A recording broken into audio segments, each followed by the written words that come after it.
Hello, I'm Nige. Believe it or not, I'm Anders. Welcome to the cheeky extra. We've drunk beer already. Nige can confirm that, can't you? Yeah, we drank beer. We've drunk a Cypriot beer, a Portuguese beer, big bottles. It wasn't enough for us though. Big 660, two 660s, which amount? I'm not going to do the maths. It's not enough though. No, well, it's like just over a couple of pints. Yeah, and it was over quite an extended period. But we just want something to finish off our evening. just absolutely something to make a full stop, to finish the whole thing. Nige, I'm going to ask you to go first because I've gone not controversial. You go first. I'll go first. I've played it safe. This is Shoot to Thrill by Wilde. Wow. Now, you see, I don't know Shoot to Thrill. I know Wilde. Yeah, I don't think I've had this one. It's a Southern Hemisphere IPA. And that is risky because quite a lot of the time I don't like a lot of the New Zealand type Southern Hemisphere IPAs. But I'm pushing my boundaries. I'm going to try it. Try these things. Right. And that's coming in at 6%, which might have been an influence on why I bought this. Okay. Right. Me, I've gone, I wouldn't say controversial. It's not controversial. What I don't understand is, and I did a quick search on our channel here. Yeah. We've never done this beer. Okay. I'm going to throw in the word ubiquitous. It's all over the place. Okay. Go on. Show and tell.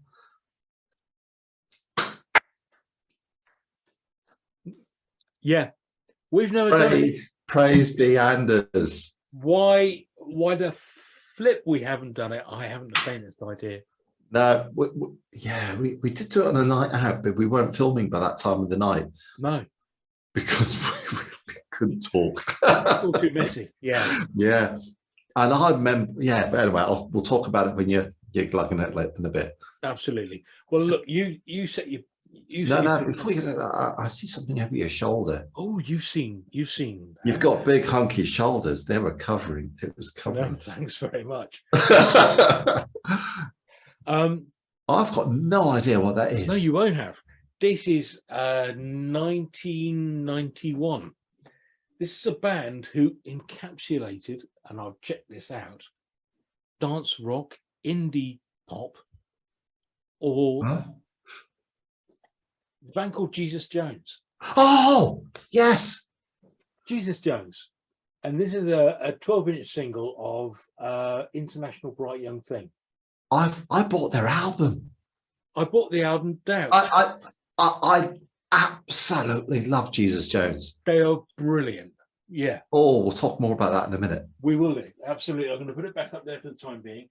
You're going to get your beer cam going. Yeah. Let's get this on. That's recording.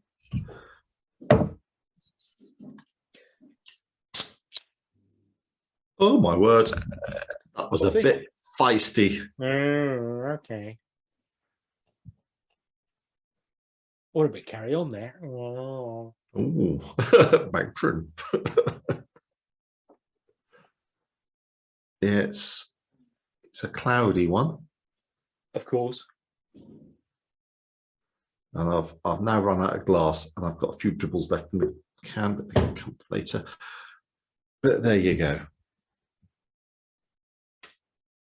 That actually looks lovely. The aroma is just filling this room. It's absolutely incredible. The fruit, it's a fruit bowl. Lovely. Right, I'm going to go in. I'm going to start me beer cam up. Anders, I wish you told me. I would have got one of these. I really want one of those now. Yeah, I'm sorry, but I honestly can't understand why we haven't done it. No, we have talked about it. We've talked about it, but never done it. One of the ideas we had, we're toying with last year, well, earlier on this year, was doing a Six Nations beer We were, weren't we? competition, Yeah. and we were trying to decide which beer was representative of England. Yeah. And we were thinking it's very hard. If you could just one beer, Ireland was easy. It's Guinness. Yeah. France was quite difficult, but France, because they've got a couple. Welsh. but it's been difficult because they don't do many. But because it had to be available in this country, Yeah. and it was Kronenberg 1664. That's right. Yeah, we went for that. And Wales was Brains. Brains, yeah. Or Scotland Reverend was- James or something from Brains Brew. We had to, yeah. Wales was quite hard. Scotland was Tennant. Was it Tennant's? Tennant's Lager, wasn't it? I think it might have been. Because it had to be something available in the supermarkets and what you associate with that country. And England, we couldn't think of one beer which represented the UK, represented England. Yeah. And we came down to two, didn't we? It was this and London Pride. London Pride. Yeah. But do you know what? And Newcastle nicked it because that's the biggest selling beer in British beer in Europe or something like that, or one of the. No, I'll tell you what it is. It might well be that. Yeah. But I know for a fact that this, at some point, and I'm talking about the last 10 years, is the biggest selling non-American beer in the US. That was it. And we decided to go for it because that was, anyway, we were going to have to do so many drinks. It wasn't practically possible for us to do it. And we would have killed ourselves trying to do it. But it was fun just deciding which beer represented each country. Italy was Peroni, wasn't it? It was, yeah. So yeah, it was interesting. But you know what? I can't say anything more. I'm sat in front of this beer. Okay. I'm so excited you've got that. I wish I was part of it. You are going to ask me. I'm excited and annoyed, Anders. I know. I'm sorry, but it's been. You're going to ask me to describe the smell, and do you know what I'm going to say? It smells of Newcastle brown ale. Yeah, that's good enough for me. It's the only. Honestly, it really is. Yeah. Absolutely beautiful. Oh, you sod. I'm so sorry. When you did that, I smelt it. We are connected. What can I say? Brown ale brings us all together. In the 80s, I went through a phase of I stopped drinking beer and I had bottles of Newcastle brown ale. And I used to get a half pint glass because that's how you're meant to drink it. And absolutely, topping up, so and I was scraping was it the labels you had to scrape off to get them? So many labels you sent away. And I got this metal poster thing, which that's right. I then hung up on my bed. Yes, that took me X amount of nights out. Like 100 labels, and you got a free poster for you. I did that. I persevered. Yeah. Look, come on. Oh, yeah. Tell me what your smells of. Is it good? Fruit bowl. Fruit bowl, you did say. Beg your pardon. Chin chin.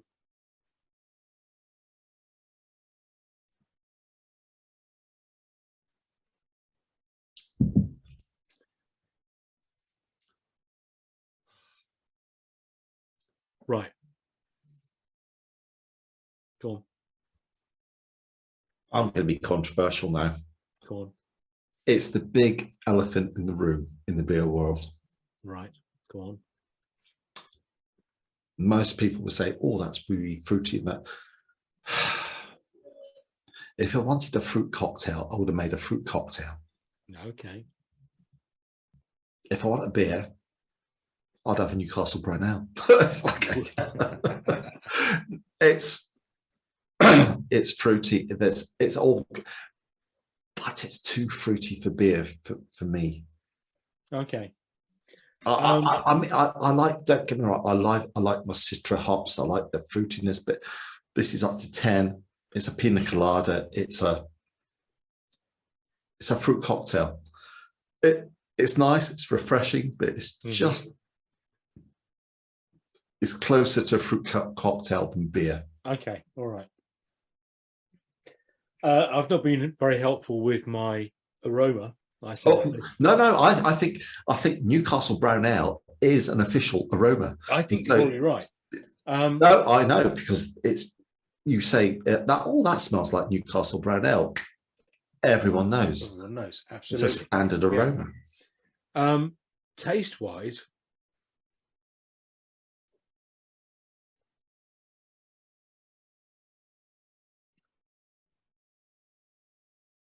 it tastes just like Newcastle Brown Ale.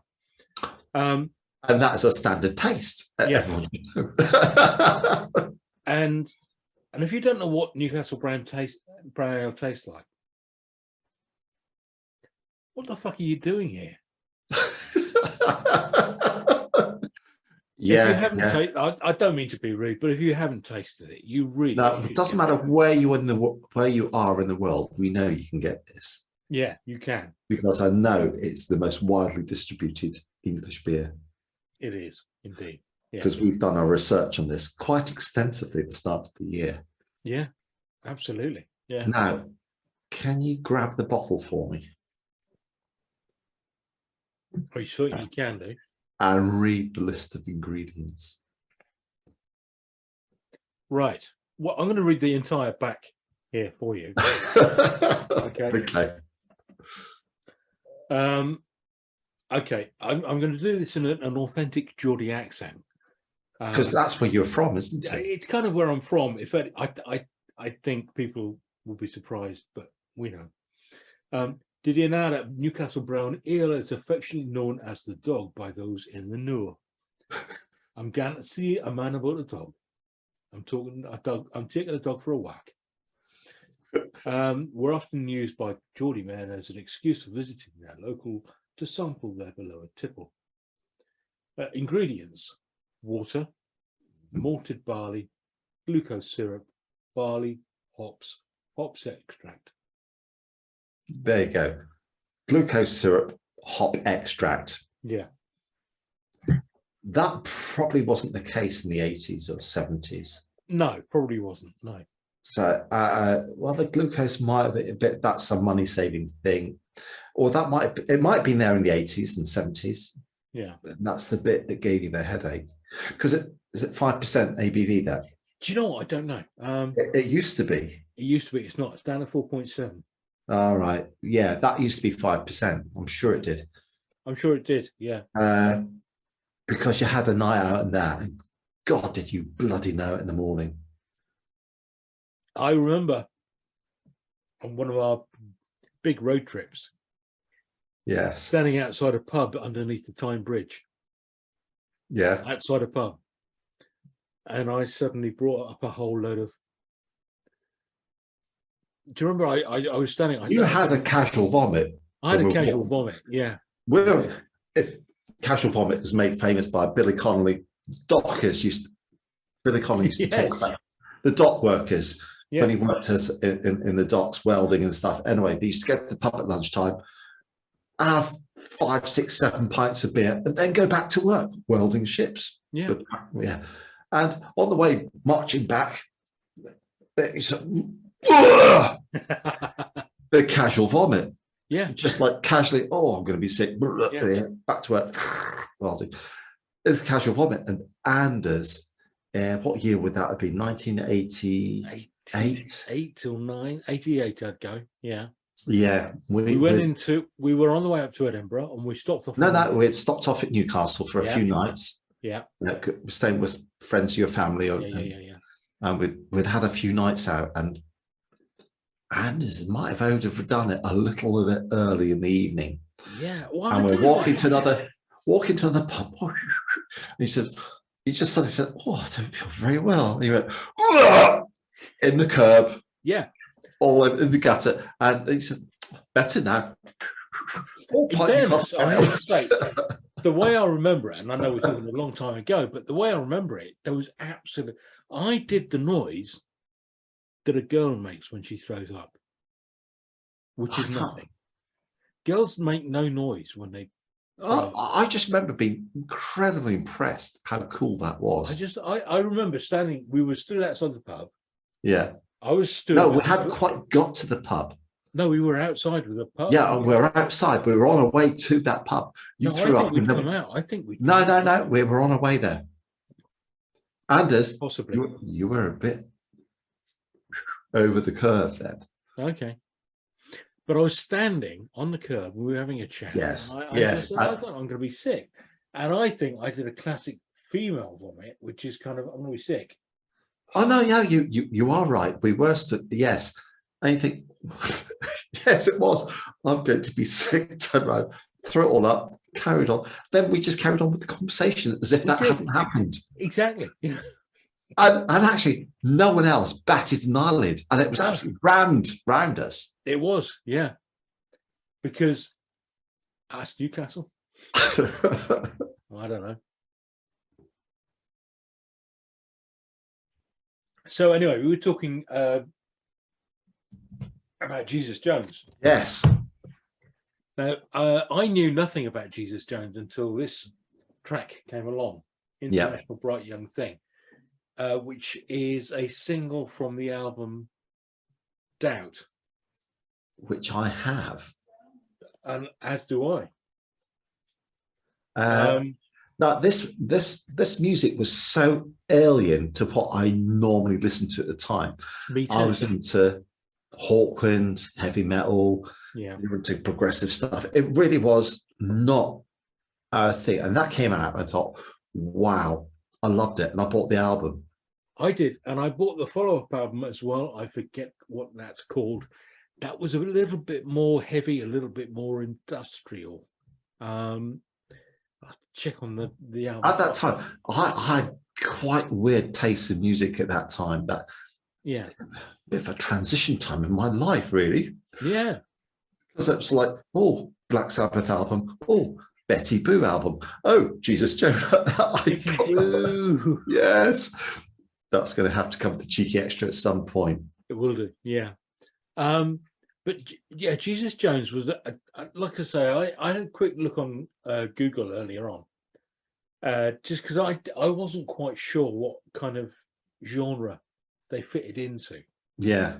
And I might even go back.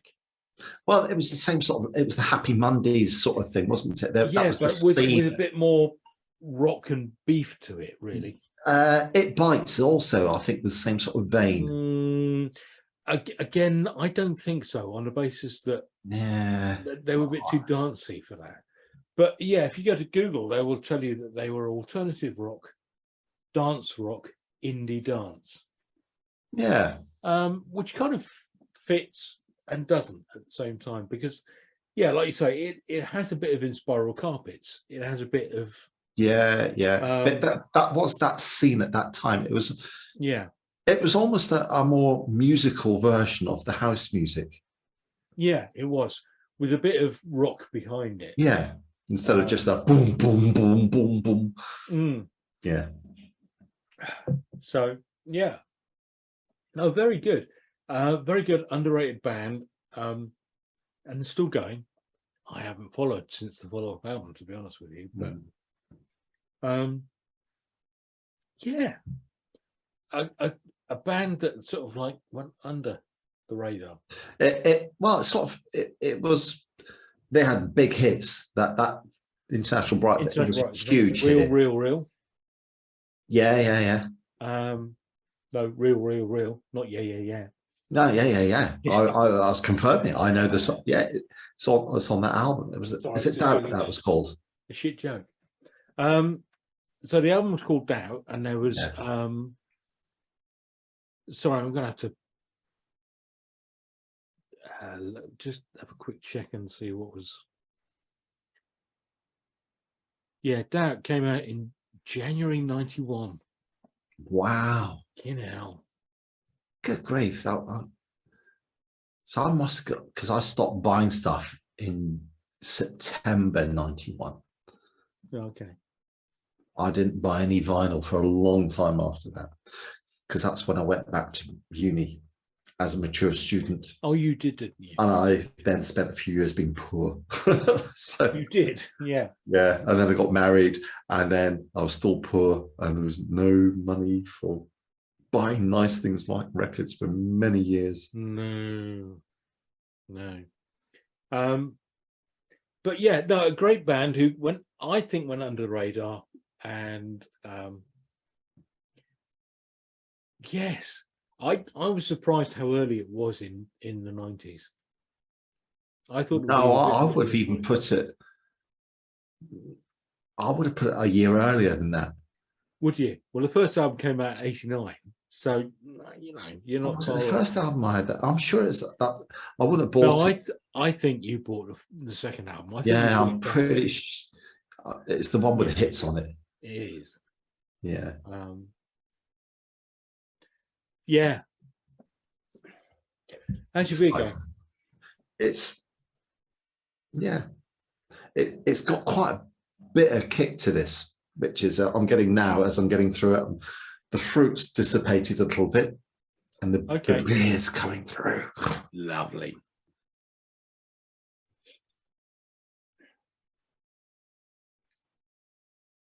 Yeah, that's much better now. Ah, lovely. I'm enjoying that now, and I think that 6% was going to hit me quite hard. Well, indeed. Do you know what? I think we better draw close to it now.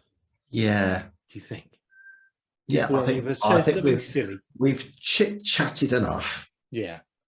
I dropped the F-bomb early on. Too early, so there's nothing wrong with that. It can only go down. We're all grown-up adults here. We are. Anyway, how's your Newcastle Brown Ale going down? It's going down like Newcastle Brown Ale. Oh, so descriptive, Anders. Yeah. So you've got a way with words. To sum up this beer, number one, it has the aroma of Newcastle Brown. Yeah, yeah. Number two, it has the taste of Newcastle Brown Ale. Oh, amazing. And number three, it goes down like, I'll stick with Newcastle Brown. I was going to go dirty there, but it goes down like Newcastle Brown. Right. Well, it's until next time. It's bye from me. And good night from me too. I was going to do a two Ronnies thing, but I thought, fuck it. No. I know we can't. Yeah. Anyway, bye-bye. Bye.